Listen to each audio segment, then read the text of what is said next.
అన్నమయ్య జిల్లా పెనగలూరు మండలంలో తహసీల్దార్ కార్యాలయం ఎదుట భారత కమ్యూనిస్టు పార్టీ సిపిఐ పెనగలూరు మండల సమితి ఆధ్వర్యంలో ధర్నా కార్యక్రమం చేపట్టి కార్యాలయాన్ని ముట్టడింపు చేయడం జరిగింది। ఈ కార్యక్రమానికి భారత communist party CPI railway Koduru నియోజకవర్గం కార్యదర్శి జ్యోతి చెన్నయ్య, పెనగలూరు మండల కార్యదర్శి గానిగిపెంట ఆదినారాయణ హాజరు కావడం జరిగింది।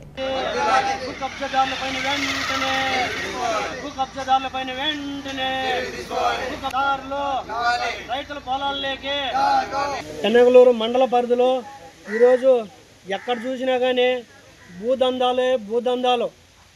ఎందుకంటే మేము ఎన్నో సార్లు రెవెన్యూ యంత్రాంగానికి కూడా చెప్పినా కానీ ఈ రెవెన్యూ యంత్రాంగం ముద్దు నిద్రలో ఇంతవరకు లేదు।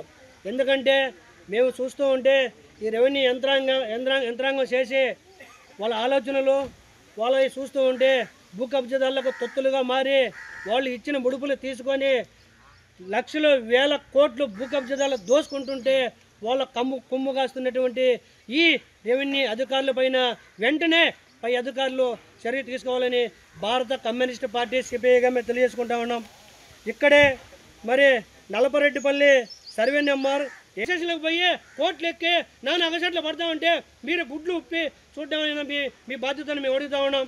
ఇప్పటికైనా మేము అడుగుతా ఉన్నాం, ఇప్పుడున్నటువంటి ఆ 1500 ఎకరం ఎక్కడుందో మీరు గమనించి సర్వే చేసి ఆ భూమి ఎంత ఉన్నది, అది కబ్జాకు ఎంత గురైంది, మీ హ్యాండ్ ఓవర్ ఎంత ఉన్నదని మాకు తెలపవలసిందిగా భారత కమ్యూనిస్ట్ పార్టీ సిపిఐగా మేము తెలియజేసుకున్నాం।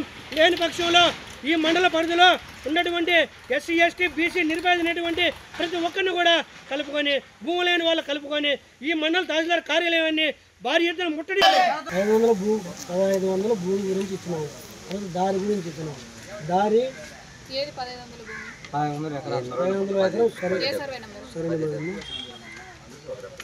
1070 సర్వే నెంబర్లో 1500 ఎకరం ఏ పంచాయతీ నలపరెడ్డిపల్లి పంచాయతీ మేడం। నలపరెడ్డిపల్లి పంచాయతీలో 1500 ఎకరం ప్రభుత్వం భూమి, అది ప్రభుత్వం ఇంతవరకు ఏ అసెంబ్లీ కమిటీలో పట్టాలు ఇవ్వాల మాకు తెలుసు। మేము ప్రతి ఒక్క కమిటీలో కూడా నెంబర్గా ఉన్నాం, గతంలో కూడా కాంగ్రెస్ ప్రభుత్వంలో కూడా 7 విడత భూ పంపిణీ కూడా నేను నెమ్మన్నా, అక్కడ ఎవరికి కూడా అక్కడ పట్టాలు ఇవ్వాలి। ఇప్పుడు కాదమ్మా దాదాపు 3-4 సంవత్సరాలు అవుతారు ఎవరమ్మా, నేను 5 మందిలో కమ్యూనిస్ట్ పార్టీ లేడండి।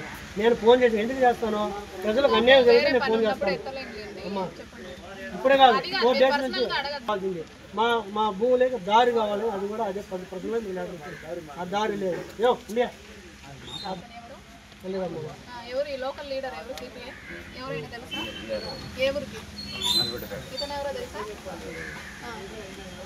ఇక్కడేనా మీరు ఉండేది? మీ ఊరు విలేజ్ సర్వే తెలుసా? దారి ఖచ్చితంగా మేము చూపెడతాము, పక్కనే అటే కాదు మరి ఇప్పుడు చూపిస్తాను అని చెప్పాను, నేను విలేజ్ సర్వేని పంపించాను, దారి ఉందా లేదా చూసి రమ్మని, దారి లేదని అతను రికార్డ్స్ ప్రకారం చూసి చెప్పాడు। నేనేదో అంటే మిగతా రైతులు ఎవరు ఇబ్బంది పడకూడదు అనే ఉద్దేశంతో పక్క రైతులను అడిగి నేను ఇప్పిస్తానని చెప్పా, కానీ నేను అఫీషియల్ గా నేను ఇచ్చేస్తాను అనేది నేను చెప్పలేను, ఎందుకంటే రికార్డ్ ప్రకారం లేదు కాబట్టి నేను ట్రై చేస్తానని చెప్పాను, ఇప్పిస్తాను నేను।